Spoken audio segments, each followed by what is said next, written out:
You're all very welcome this morning to the latest Teagasc Research Insight webinar. This is the final webinar on this series. The purpose of these webinars is to update the public on latest Teagasc research. My name is Pat Dillon. I'm head of the Animal and Grassland program in Teagasc, and I will be your host this morning. So the title of this morning's webinar is Increasing Energy Efficiency on Irish Farms. Increasing energy efficiency in Irish farms was highlighted in the recent Ag-Climatise document published by the Department of Agriculture. And it set two targets in that.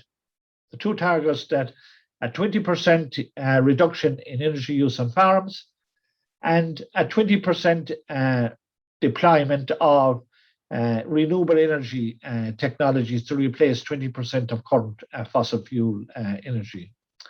So they were the two targets on it. We have three presenters this morning. Each presenter will have 15 minutes of presentation. And following the three speakers at the end, we'll have a question and answer session of 15 minutes. Attendees to the webinar can use the question and answer function at the bottom of the screen to insert questions. It might be also helpful that when you're asking those questions to identify the person that you want to address those questions to. So as I said, we have three speakers. I will introduce each of the speakers in turn and then get them to make their presentation. So our first speaker this morning is John Upton. John Upton will cover increasing energy use efficiency on dairy farms. John is currently a senior research officer in the Livestock System Department in Moorpark. So over to you, John. Thank you very much, Pat, and good morning, everyone. Thank you for joining. I'll just share my presentation now. The title of my presentation this morning is Increasing Energy Efficiency on Dairy Farms. As Pat said, I'm a researcher here at Moorpark. I've been interested in this topic for quite a while. We've been carrying out research on the topic of energy use for about 10 years now. And what we're going to look at today, first of all, is an overview of the energy costs associated with milk production. And these results will have been generated via about 5 years of intensive auditing on commercial dairy farms, where we metered everything inside the gate. We'll move on from that then, and we'll discuss both energy efficient and renewable technologies that are available for use in dairy farms. And we'll discuss a little about the pros and cons of each of those. And finally, we'll move on to a decision support tool that has been developed to help guide investment in this area, and we'll work to a simple example of using that tool. So you may ask, why should we be interested in this topic, and why should we look at reducing energy use on farms? And there are three main reasons for that. First of all, it's better for the environment, since as we reduce energy use, we also improve our carbon footprint. Second, it's better for farm profitability because energy is an important variable cost on farms, and it makes sense to reduce it as much as possible. And third, it ensures that we'll meet our national targets, as Pat mentioned, which are outlined in the Ag-Climatise report published by DAFN. So the next port of call here really is to look at the energy costs associated with milk production. And what we have found is that these costs amount to somewhere in the order of €5 per 1,000 litres of milk sold. Or to put it another way, about €5,000 per 100 cows. Now there's a large range around that average figure from €2.50 at a minimum right up to €9. And you may ask, why is there such a large range? And unfortunately, there's no simple answer to that question. It really comes down to having a concerted plan in place among each of the main energy consuming components. Those components are, in order of importance, milk cooling represents 31% of total on-farm energy costs. That's followed by water heating, which is 23%. Moving on, milking, the milking machine itself, predominantly the vacuum pump, accounts for 20% of the total. The other portion here, which is the purple portion of this chart, accounts for winter housing and workshops, and that amounts to 18%. The water pump is quite small, that comes to 5%, and the lights are just 3% of the total. So there's another component, I suppose, that influences the cost of electricity on farms, which is the price that you pay per kilowatt hour or per unit of electricity that you're purchasing.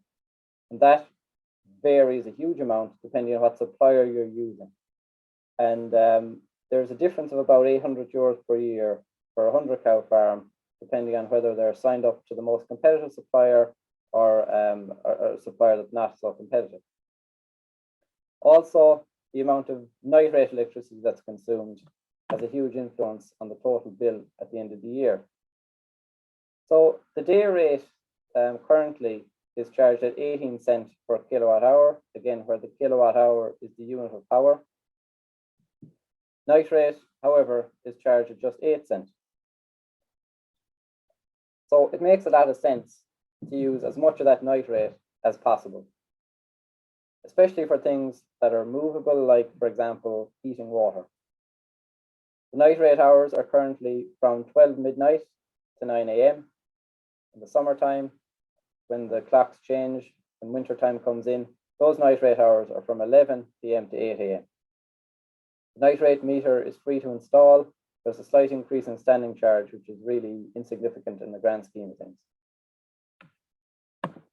So we'll move on now to some of the technologies that are being used on farms and how those technologies can be made more efficient. Starting off with milk cooling systems, which, as we know, are the largest energy users on farms. The main type of bulk tank that's used on farms is a direct expansion tank, or DX for short. These DX tanks are coupled to a compressor unit, which is shown here in the picture. And that compressor unit operates during milking to pull heat out of the milk. Operates in a very similar way to your fridge at home. It chills the milk down as it comes out of the milking machine down to 3 or 4 degrees. The direct expansion tanks are very efficient in terms of the amount of energy consumed per litre of milk cooled. The downside of them is that they are tied to using day rate electricity for the evening milking. An alternative solution that's deployed on farms is the ice bank tank, or IB for short. These IB tanks create a big tank of ice via a compressor unit, which is run at nighttime typically.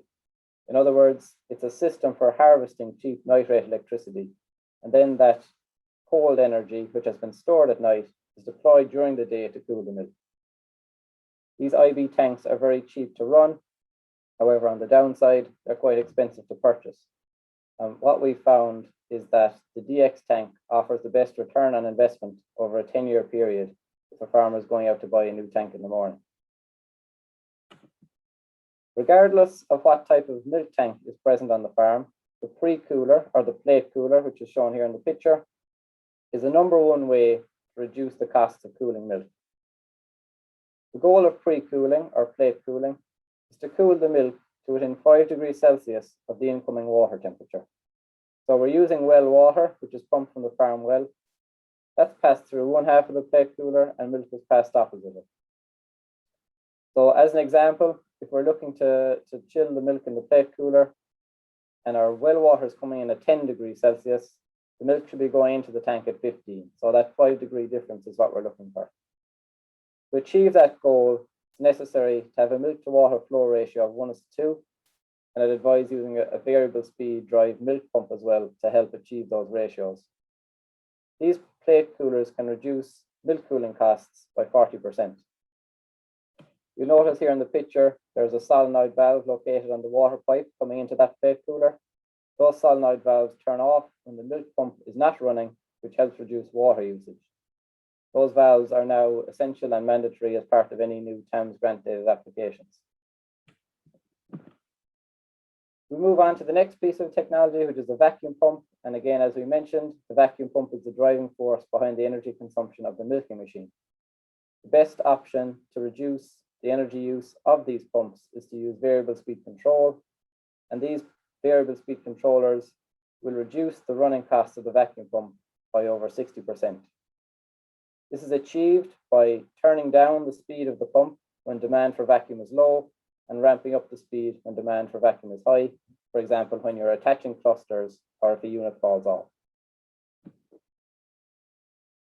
Again, these variable speed control vacuum pumps are now mandatory on all new TAMS grant-aided installations of 7 units or greater. Moving on to water heating, and before we speak about efficiencies in terms of water heating, I want to emphasize the importance of having both enough hot water on the farm and at the right temperature. So in other words, ensure adequate supply first. The recommended volumes of hot water on farms are 10 litres of water up to 80 degrees for washing the milking machine. That's 10 litres per cluster. So for example, on a 16-unit milking parlour, you would require 160 litres of water to wash that machine. And then for the bulk tank, the recommendation is to heat 2% of the volume of the tank. And that should be at a maximum of 70 degrees. So as an example, an 8,000 litre bulk tank would require another 160 litres of water. In terms of the costs then of heating that water, this table shows the costs of heating water with different systems. For day rate electricity, the cost of heating 100 litres of water to 80 degrees is €2.10, whereas a night rate it drops to 94 cents. And the CO2 emissions of that system are 4.3 kilograms per 100 litres of water. Moving on to gas or LPG, which are typically instant type water heaters, those systems cost about 87 cents per 100 litres, and the CO2 emissions are quite low at 2.4 kilograms per 100 litres. Oil-fired systems then, or kerosene, are 65 cents, so they're the cheapest right now, and they will emit 3 kilos of CO2 per 100 litres of water. Purely from an economic standpoint, it's worthwhile moving to oil or gas systems at a daily consumption value of about 300 litres per day, so similar to the example we mentioned earlier. However, a lot of farmers tend to like the oil or gas systems because they can provide hot water on demand. So people like those from a convenience perspective as well, and not just from a cost perspective. Regardless of what type of water heating system is present on the farm, the best way to reduce the running costs of those systems is to use a heat recovery unit. And these heat recovery units operate by removing heat from the milk cooling system during operation and transferring that heat to a tank of water. And those systems can reduce the water heating bill by about 40%, so they're very effective. These systems are eligible for a TAMS grant also, and they can be retrofitted onto existing tanks. The final piece of technology that we'll discuss briefly are solar panels, or solar photovoltaic panels, or PV for short. These PV panels generate renewable electricity from the sun, so they have the advantage that there's a zero carbon electricity being generated. And they are a very effective means of displacing fossil fuels and reducing energy costs.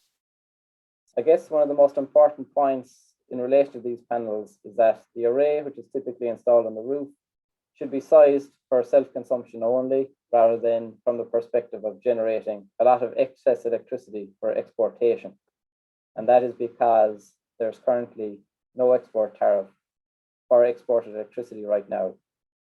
Barry Caslin will discuss later on in a bit more detail the ins and outs of that scheme, and there should be some change in relation to that export tariff coming down the line shortly. Because the solar generation profile doesn't match up exactly with the farm consumption profile, which we'll see in the next slide, there is a necessity to store some energy on the farm for use later on, because the solar PV system will generate the majority of its power in the middle of the day, whereas the farm is consuming the majority of its power in the morning and the evening associated with AM and PM milkings. So we need to capture that excess energy in some mechanism within the farm gate.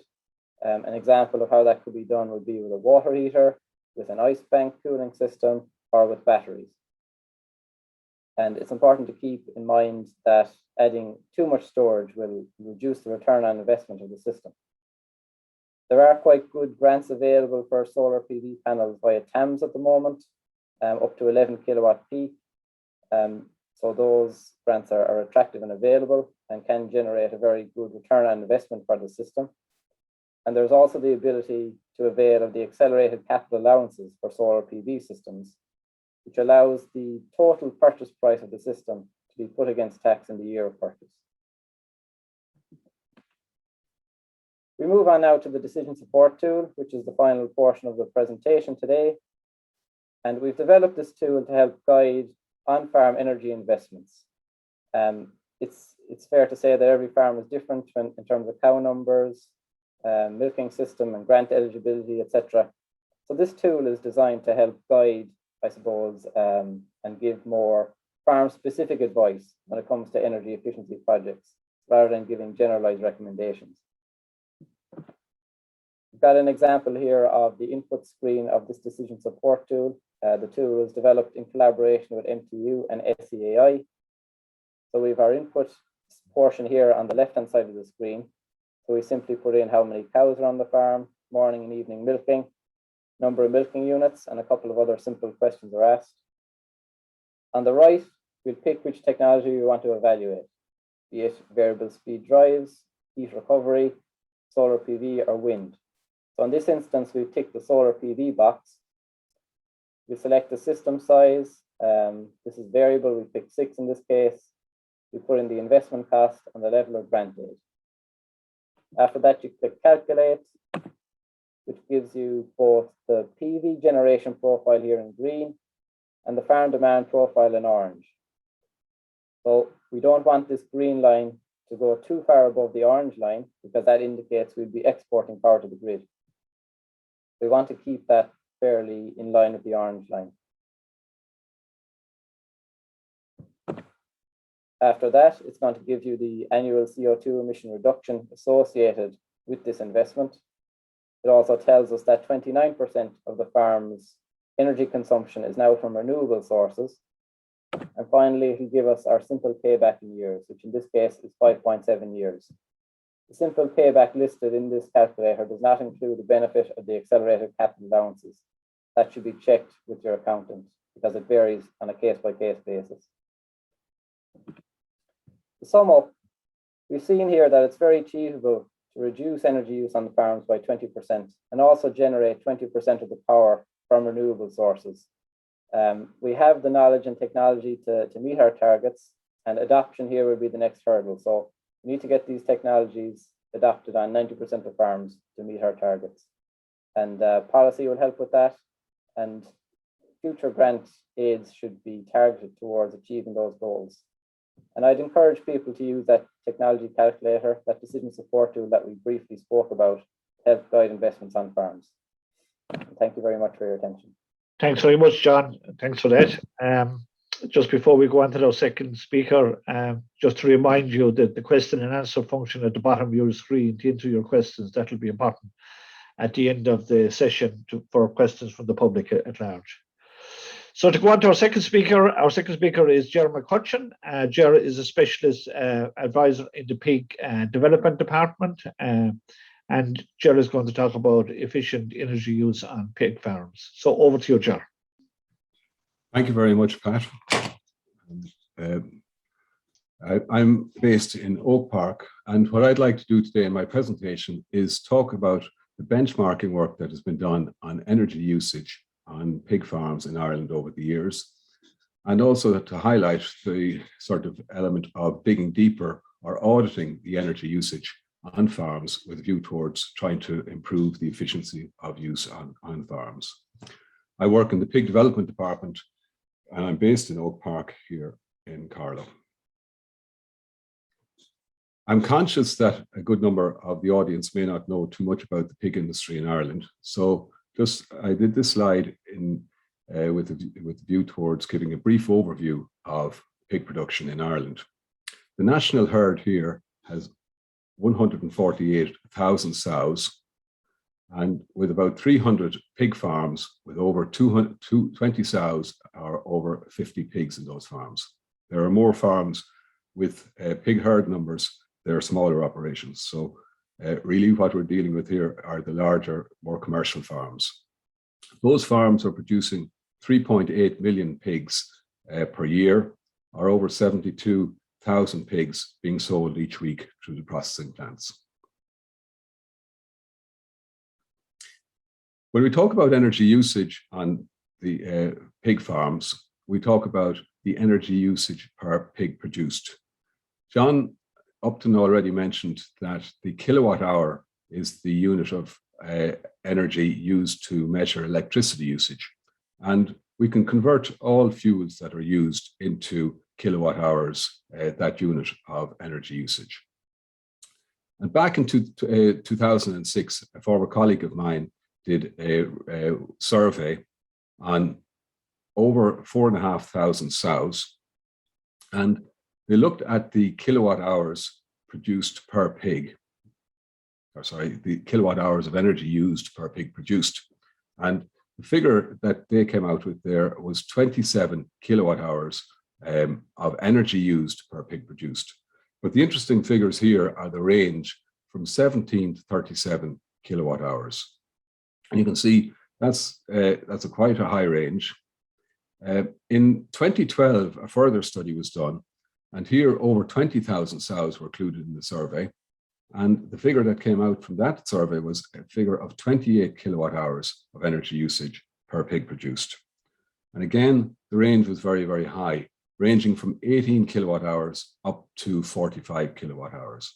So that's a substantial range, and it shows that while the average is 28, there are some people using a lot more energy to produce those same pigs.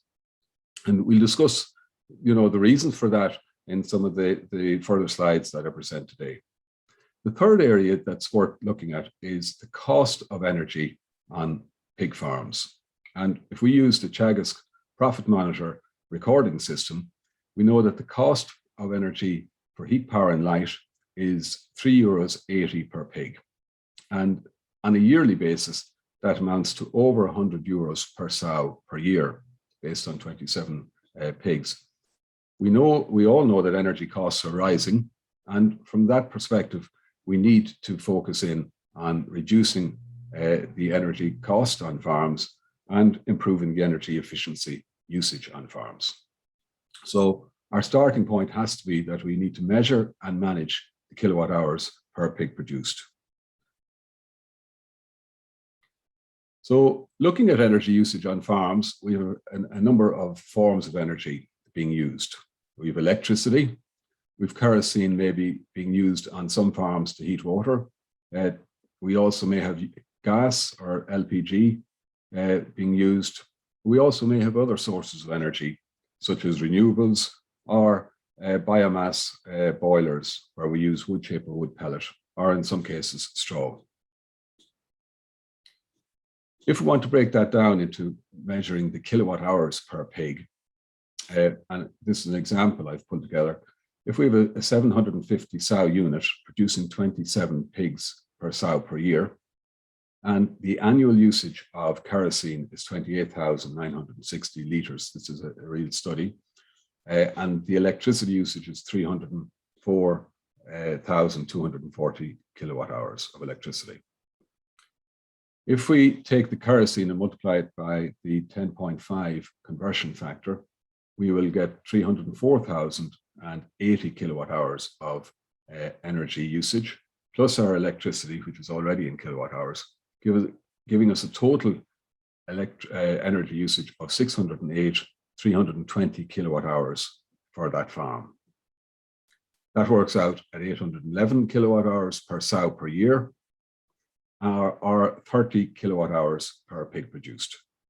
And every farm can do that form of work, let's say, or a form of calculation to work out, well, what are their kilowatt hours per pig produced? And then at least you can start to compare their usage with national average figures or other farms. But in order to manage the energy usage more effectively, you have to see, well, where can we make reductions? Energy use on pig farms is used mainly for the heating, and that it would focus on the farrowing house and the first stage weaner houses. It also is used in the ventilation systems and fans, the lighting throughout the buildings, and then energy is used for feeding, washing, and also in the canteen area in the farm. If we assume that the 28 kilowatt hours per pig produced is the energy usage on a farm, and we try and do a breakdown on that, we would find that the heat component will be in the range of about 45% of the usage. Ventilation will be 20%, and the lighting will be 12%.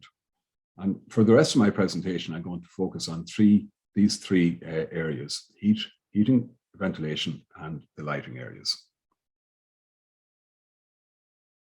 Heat is very important on the pig farm because we have young pigs being born with very little energy reserves. So the farrowing house on all pig farms will be managed to ensure that the piglets born are born into a very warm environment. So the room temperature will be kept at 24 degrees once the first piglet is born. And that temperature is reduced then to 20 degrees when the youngest pig in the room is 48 hours or 2 days old. Heat pads are heated to keep the piglets warm, and the heat pad temperature is generally managed from around 34 degrees back to 28 degrees Celsius. So extra heat needs to be supplied to these buildings. And obviously, the insulation in these buildings is terribly important. Where you are adding heat to buildings, you need to ensure that the insulation is up to a proper standard. And insulation is generally measured in terms of a U value, or the rate of heat loss from the building, the area of the building, whether it's the wall or the ceiling. The U value that's recommended for any buildings where you're adding heat into those buildings is a U value of 0.4. And that's important, let's say, and to achieve that, you need 60 millimeters of polyurethane insulation in the building. First stage weaners then the rooms are kept at 30 degrees and generally reduced by about 2 degrees each week after the pigs are weaned. For the weaner pig is usually about 7 kilos at weaning, 28 days of age. It still has lowish energy reserves and needs to be kept warm to help it improve its growth performance. Ventilation and the heating system must be matched up to ensure that they're working in tandem with each other. It would be foolish to have a heating system supplying heat and then having a ventilation system pulling the heat from the room, which would be very inefficient for starters, but also very wasteful in terms of the heat supplied to that room. So it's important that all, let's say, controllers within farming houses and weaner houses and all pig houses are working, let's say, in tandem with the heat requirements of the animals, but also that they're not working against each other, whereby heat is being wasted. On one farm here, a case study where they used an air-to-heat pump. And this unit, let's say, was using heat pumps. Let's say before they used heat pumps, they had 45,900 litres of kerosene was their usage to heat the farrowing rooms and the first stage weaner rooms. The capital cost of installing the air-to-heat pumps, net of the grant, was 50,000 plus 8,000 installation. So the farmer had to pay 58,000 to install this system. The annual electricity cost is approximately 14,000 to actually power the air-to-heat pumps, while kerosene previously used was 41,000. So we can see there's a saving there of 27,000. So it's worth 27,000 per year to use the air-to-heat pumps. The payback return on investment when all grants were taken out of the system was a 2-year return on the investment. So that is one option that a number of pig farmers have installed. You can see these air-to-heat pumps in many locations, but they're very useful on pig farms because they're good at condensing the heat up to about 55, 60 degrees temperature, whereby that can be used then to heat water and heat the rooms, the farrowing rooms, and the first stage weaner rooms. Ventilation is the second area that I said I would talk about. And we have two systems of ventilation on pig farms. The first is the automatically controlled natural ventilation. And this system uses very little energy, because really all you're doing is using energy to control your inlets or your outlets or both. And so it's very efficient from an energy usage point of view. It works on the principle of warm air rising, and as it rises, it's replaced by cooler air, the stack effect. And this system, let's say, is very, very effective from an energy usage point of view, but it can be difficult to manage on various different sites and locations.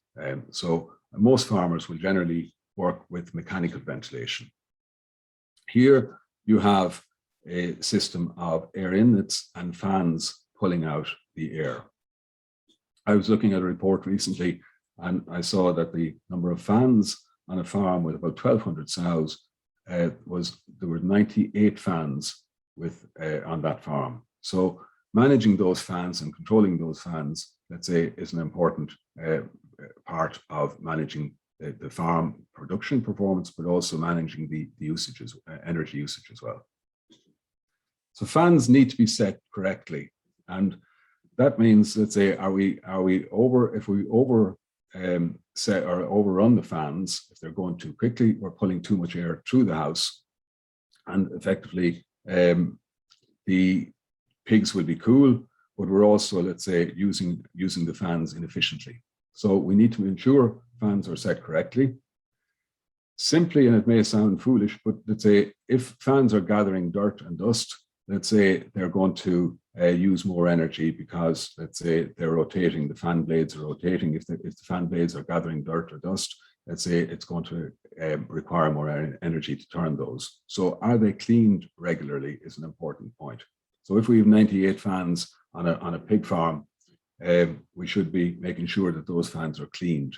By cleaning them regularly, we can actually improve the efficiency of energy usage by 10%. And the last point here is the bandwidth set too tightly? The bandwidth is the setting that allows the fan work at 100% capacity or capability. So if the bandwidth is set too tightly, the fan kicks in too quickly. It chills the pigs, but secondly, you're pulling too much air through the house. And both are bad for performance, so it's important to make sure those settings are correct. Lighting is the third area that I said I'd mention, and in the regulations, all pig buildings require 40 lux of light intensity for 8 hours per day.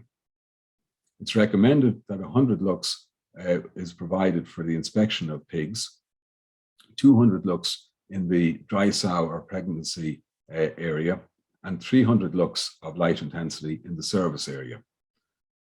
The light intensity can be measured with light meters. And it's important, let's say, that the lights are kept clean and that they are delivering proper lighting in the house. A good number of farms have installed LED lights in favor of fluorescent tubes and are finding that they are greatly reducing the energy usage as a result of the LED lights, because the LED lights use a lot less electricity. And secondly, the LED lights, the lifetime of the lights is a lot longer than the fluorescent tubes. Barry Caslin is going to be the next speaker, and Barry is going to talk about a lot more about the renewable energies on farms. This is just two photographs of two different sets of pig buildings. One is a storage on the left, a storage shed with solar panels on the roof, and the other are pig buildings with solar panels on the roof. And a good number of farmers have installed solar panels on their pig farms to reduce their electricity costs on an ongoing basis.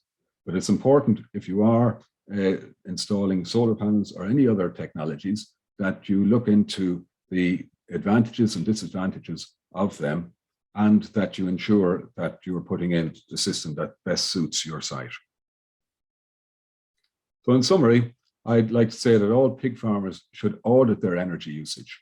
And while we talked initially in my presentation about the benchmarking of energy usage on farms, really to audit the energy usage is very important, whereby we look at how all the energy is being used to heat pig houses, to ventilate the pig houses, and to light the pig houses, and see, can we improve the efficiencies of those systems on our farms.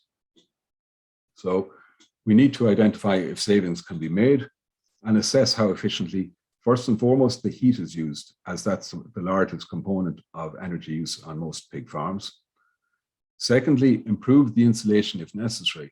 And that may sound very basic, but as buildings get older, the insulation starts to deteriorate with damage from pests and rodents. So it is important that we look at the insulation and see, are we actually achieving the proper level of insulation for our buildings? Assess the ventilation and feed systems on the farm and change to the new light fittings. And a good number of farms are changing to the new light fittings because they see the benefits in reducing their energy costs on farms. Investing in new renewable technologies is something that all farmers should be considering. And while a number of farmers have installed systems such as solar panels and other systems on their farms, it is important that we get the best advice and best sort of technologies onto our farms to reduce our ongoing costs. I'd like to thank you for your attention, and I'm glad to take questions at the end. Thanks very much, Ger. Thanks for that. Just to remind you again, to keep your questions coming in the question and answer function at the bottom of your screen. Keep them coming in. So we come to our final speaker, Barry Caslin, and he's going to speak about opportunities for Agri-Renewables, and he's going to take a more broader picture of it. And Barry is an energy and rural development specialist in Teagasc. So over to you, Barry. Thanks very much, Pat. Good morning, everybody. And the lads have set the scene very, very well, John and Ger, there, in terms of talking about the energy efficiency being the utmost important on a farm, because there's no point in pumping heat into a pig unit or a poultry unit, for example, if the walls are badly insulated or poorly insulated and it's been leaked out through the building again. So the first fuel on every farm should be energy efficiency, and then you look at the renewable technology afterwards to follow up on that. So what I'm going to talk about today is more so about the renewable technologies that can be used on farms, and I'll be talking about the supports that's there for that. I'll be talking about the Renewable Electricity Support Scheme, or the RES as it's commonly known as. I'll be talking about the support scheme for renewable heat, which is seeing the likes of biomass boilers being installed in pig units and poultry units, as well as hotels and hospitals around the country. And we're also seeing in there's an imminent introduction of an on-farm microgeneration scheme. So I'll be talking about that and the possibilities there as well. So just in terms of the RES, or the Renewable Electricity Support Scheme, this is I suppose, the policy mechanism that's really going to see the deployment of large-scale renewable policies or projects that's going to help us reach our targets for 2020 of 70% renewable electricity by 2030, I mean. So we had the first RES auction there in August of last year in 2020, and the successful applicants to that they've secured 15 years guaranteed price for the renewable electricity projects that they've got involved in, whether they're solar or wind projects, and they're the two projects that have come to the top in the first RES auction. So it's a competitive based auction scheme, so all the applicants have to bid into it, and they have to look at what the cost of producing their technology would be and putting it onto the market, and the difference between that and producing it from the market price of electricity, which would be from fossil fuels, coal, oil or gas based electricity production. So obviously producing from the renewables has a higher cost, and that's the RES bridges that gap. So the scheme is designed to get large amounts of renewable electricity on the system. As I said, 70% is the target there for 2030, so quite a high target. So the first RES auction, there was a total of 114 projects that applied for it, and of that, 82 solar and onshore wind were successful in the end. So that equates to 160 new wind turbines, or 479 megawatts. And 63 successful solar farms. The average weighted offer price for the RES was €74.08 per megawatt hour. and the developments range from 0.5 of a megawatt to 119 megawatts. So you can see there right across the country, the successful solar projects, where they were, what counties, how many projects in each county, and the total number of megawatts, and the areas or hectares. So that figure there, the total hectares that got approved or were successful was 1,750 hectares of solar PV. So that's potentially what you will see covered in solar PV by maybe the end of this year. Those projects will be developed quite quickly. And then in terms of onshore wind, there was 19 successful projects of a total of the 479 megawatts, and you can see there what counties were successful there and the size of those projects. Also within RES, the Renewable Electricity Support Scheme, there's community incentives there, or initiatives there to encourage that 51% of the projects had to be owned by the local community. So that's a major difference, and it's looking as if community involvement will be to the fore in any subsequent RES auctions as well, that they'll be prioritised where the community are involved in it, they may have a share in it, but probably even higher than a 51% share going forward. So in terms of the successful community projects, there was 7 of them in total. You can see where they were dotted around the country, and of those was 5 solar and it was 2 onshore wind projects there, and a total of 24.35 megawatts of installed capacity. A lot of people ask the question about solar PV and the basic payment scheme, and will you still get your BPS on areas that are covered with solar panels? But the Department of Agriculture have made a call on that, and that if the reduction is greater than 70%, the area will be considered ineligible. But actually, in most situations, you will have more than 70%, it's the other way around, that you will have more than 70% of the land still available for grazing. And it will be by sheep, because it won't be suitable for grazing with the cattle at all. Now, in terms of the support scheme for renewable heat, which is the moving on from electricity to heat. So this is how the Irish government expects us to meet our renewable heat targets, is through the Ssrh. So it was launched in June of 2019, and it's a tiered support payment scheme for biomass boilers. The heat from anaerobic digestion is included in it as well, but it's mainly going to focus on biomass boilers, and it also actually covers heat pumps as well. There's a 30% grant for heat pumps in it. But I'm going to focus on the biomass boilers, burning the biomass, the likes of the wood chip or the wood pellets in this. So phase 1, it was the introduction of the Ssrh for non-domestic installations. So your domestic house won't qualify for it, but businesses will qualify for it. Agriculture does qualify for it as well, but domestic is not in it at this stage. You can see there what the tariff levels are. So the tiered tariff, so if you're in tier 1, which is the first 300 megawatt hours, and not 300 megawatt hours, you get paid at 5.66 cents per kilowatt hour, or 56.60 € per megawatt hour. And you can see there what the rates for anaerobic digestion are as well. For the first, in AD, in biogas, you get paid for tiers 1, 2, and 3. And you can see there on the biomass heating systems there, the more you burn, the less you get paid. And I suppose that's the difference between the scheme that was introduced here versus what was introduced in Northern Ireland. You got the same payment in Northern Ireland, no matter how long you burnt it, but fuel. But here, the scheme is the more you burn, the less you get paid, and the more you use, the less you get paid.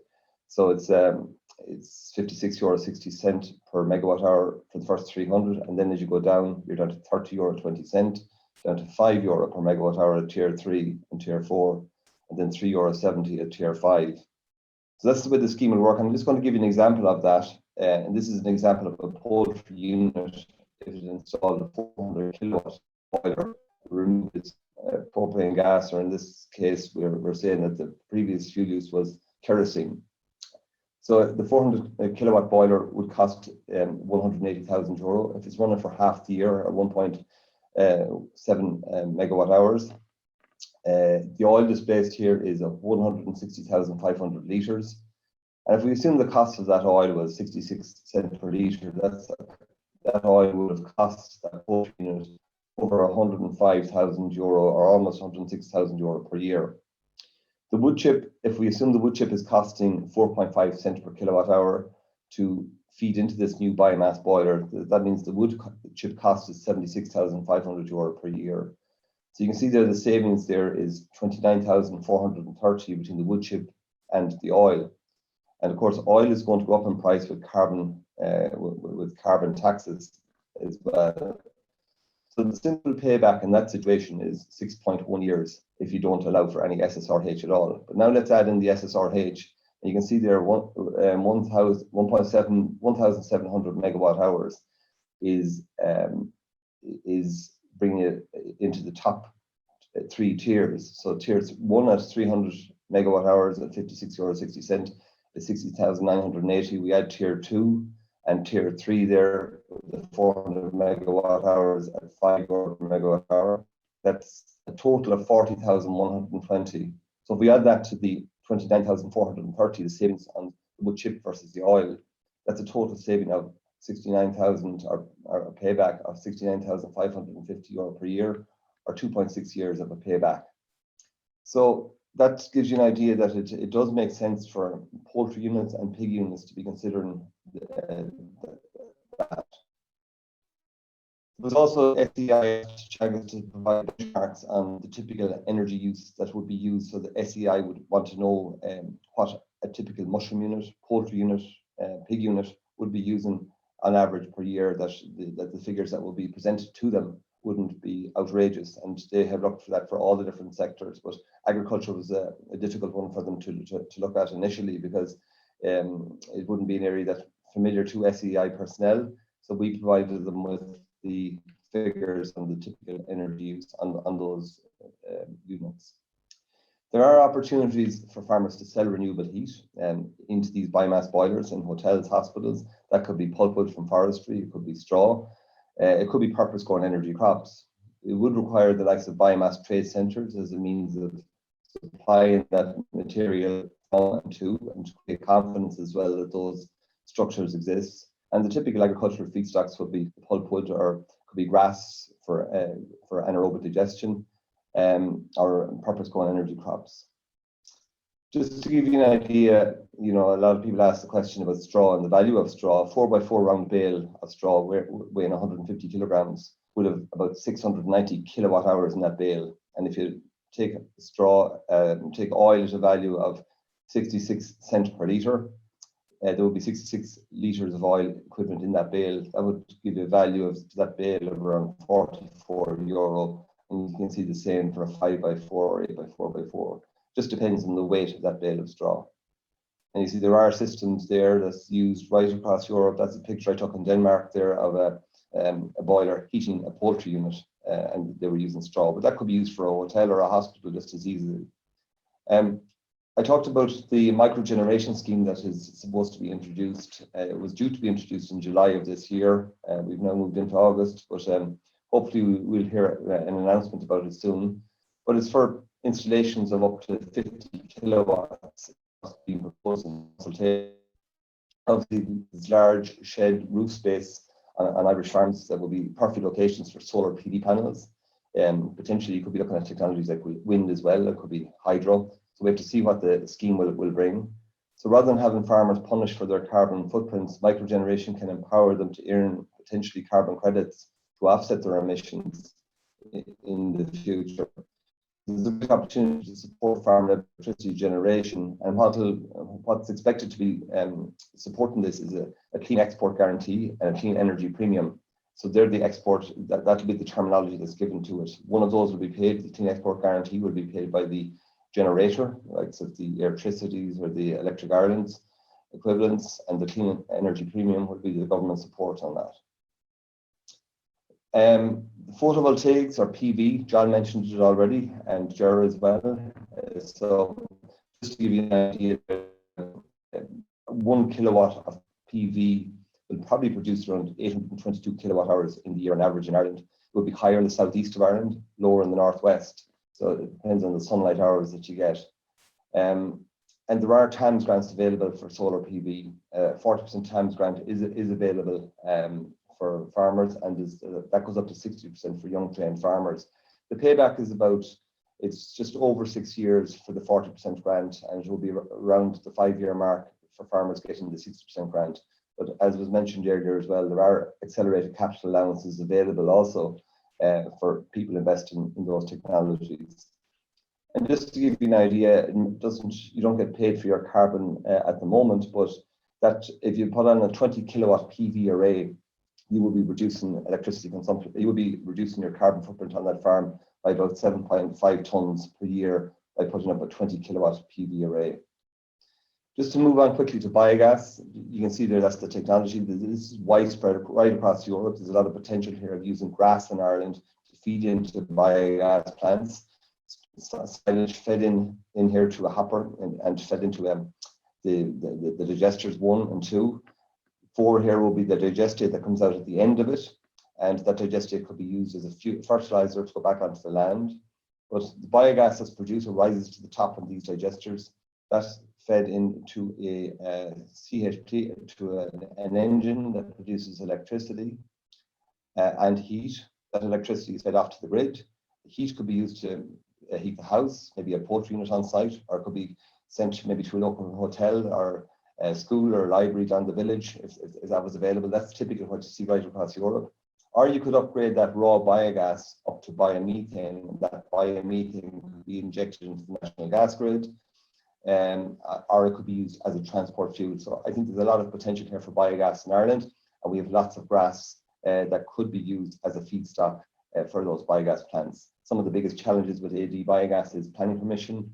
No, we don't have any support mechanism there at the moment for AD. A grid connection is a challenge. Getting funding for it obviously is a challenge then as a result of all of this.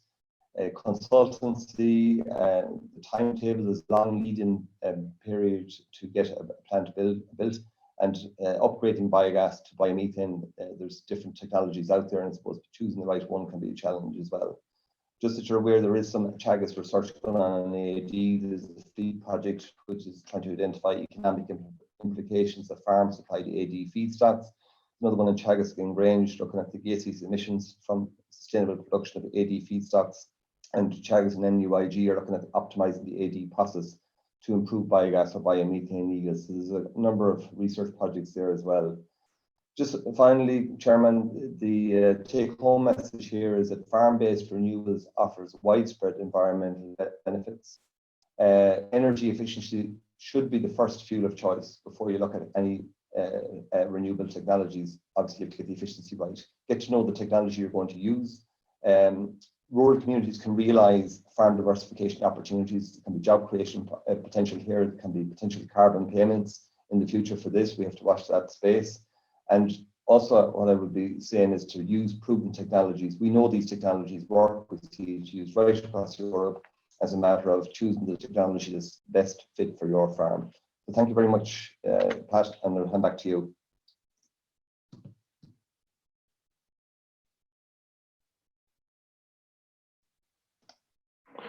Thanks very much, Ger, for that.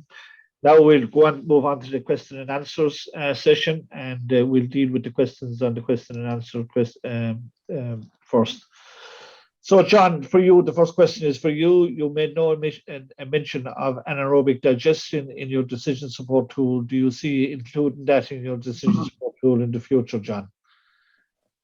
Yeah, it's an interesting question. I mean, it's something that we have thought about, but when we designed the tool, it was really focused on guiding farmers towards things that they could look at from both an energy efficiency and a micro generation perspective to see, what could they do within the farm gate to optimize energy use and improve profitability.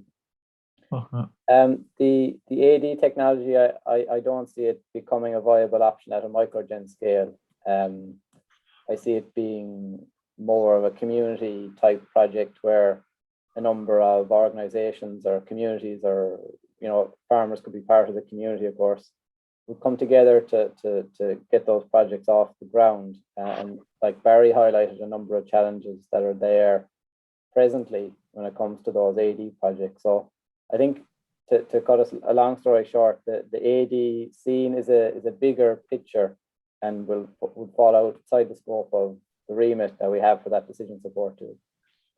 Yeah, Sorry. there's so many moving parts in AD. It makes it too much of a challenge to put into a decision support tool like that.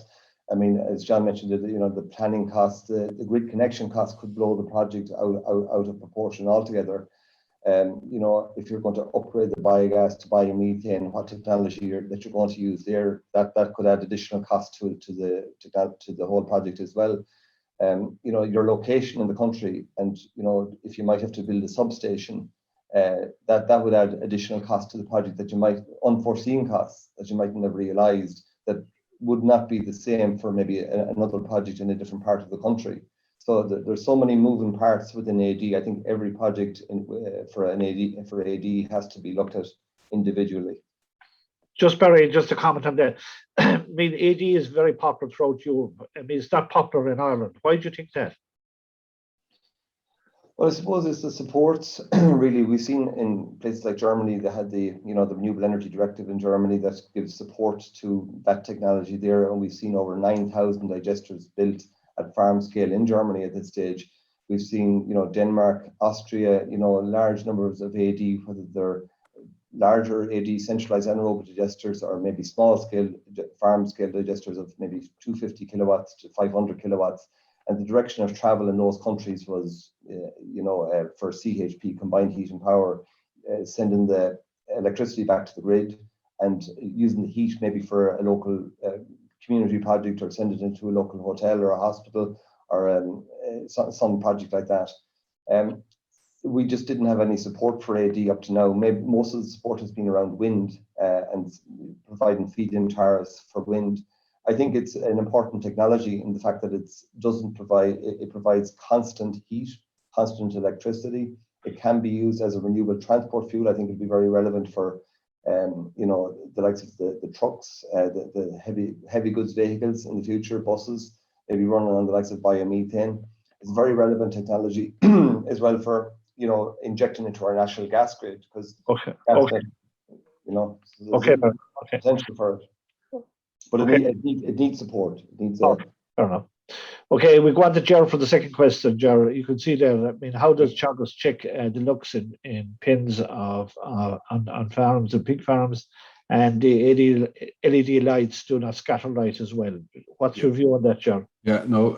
Every advisor, Pat, would have a lux meter, or if he doesn't have it, or he or she doesn't have a lux meter, they would have access to one. So it's very easy to go and measure the light intensity in a building.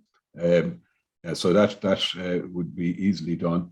In terms of the LED lights, the fittings and the types of the original LED lights may have been poor about scattering light around the building, but the more modern ones are very, very good. And the lifetime of LED lights, let's say, stacks up. I was talking to a farmer there recently who put them in over 6 years ago, and they're still functioning exactly as they were without being replaced or repaired. Okay, Ger, thanks for that. John, I go back to you again. I mean, water heating has become a big issue for dairy farms with the shift from the non-chlorine to non-chlorine detergents. And you said there was a number of sources of heats on farm. And how does that correspond with the size of unit? Is there a particular source of energy that's more suitable for different size units, or what's your view on that? I think it comes down to two things, really. First is, can your system deliver the quantity of water you require at the desired temperature? And the second thing is, can it deliver it in a reasonable time period? So the time delivery of the amount of water is critical, because a lot of the wash troughs on farms are not insulated. And some systems are quite slow to provide water, and they'll only provide maybe 10 litres of hot water per minute, whereas the requirement, let's say on a 20-unit parlour, is 200 litres. So you can't afford to be waiting more than 10 minutes for your wash trough to fill. So they're the two principal requirements. After that, then it comes down to cost and convenience. So if you want the cheapest system to run, you're going to have to invest a little bit more into it. First day, if you're looking to achieve a reliable system with a low capital cost, then you'd be pointed more towards the electrical water heating system. And those electrical systems, they partner up very well with the solar PV technology because you're building in energy storage into the system. So, that's not a bad blueprint for probably 80% of farmers out there. Fair enough, some of the very large units require, for example, on rotary parlours, electrical systems may not be able to keep up with the demand. So then you might be looking into the oil or gas. But for the majority cases, the electricity is not a bad option. Okay. Last question for you, Ger. I mean, just on pig farms, this 20% reduction in energy and a 20% renewable energy on pig farms. On practical farms, how do you see that being achieved?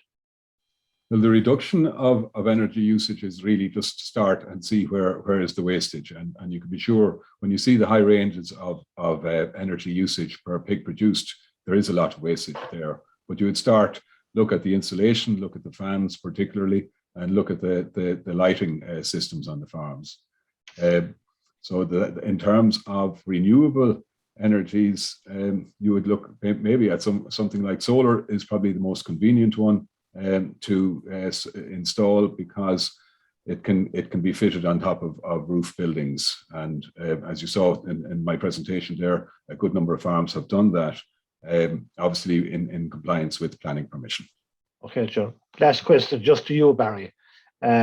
Large-scale renewable electricity, how do farmers get involved in these, do you think? Is there a role for it? Yeah, well, it's not for the faint-hearted. I think, Pat, getting involved in a large-scale project, and the direction of travel at the moment seems to be that most farmers are being approached by developers to say that you have 20 acres of land there, or maybe 80 acres of land there. Would you be interested in giving us that land on a long-term lease to develop a solar project? So it might be a 20-acre site. If the farmer was to develop it themselves, they'd have to look at planning costs, dealing with ESB networks, maybe potentially building a substation. So there will be a lot of upfront costs in terms of doing that. Okay. So, you're looking at potentially there's great opportunity for farmers to get involved in community projects by developing maybe a wind project locally or a solar project locally that will be under 5 megawatts in size. So there's a lot of financing that needs to be done in this. There's a lot of, I suppose, awareness in terms of the demand for electricity in that part of the country on the grid, and the cost of maybe getting that electricity onto the grid that needs to be looked at. So it will take a bit of research, Pat, before you go down that route. Okay. We've gone over time. Sorry about that. I wish to thanks everyone for attending. We had a good attendance, and thanks to the presenters very much. Thanks to all three presenters. And you'll see there up on the screen the next webinars to take place in Teagasc, a number of webinars that are coming up over the next month. So all I'd say to you is thanks again for attending, and goodbye.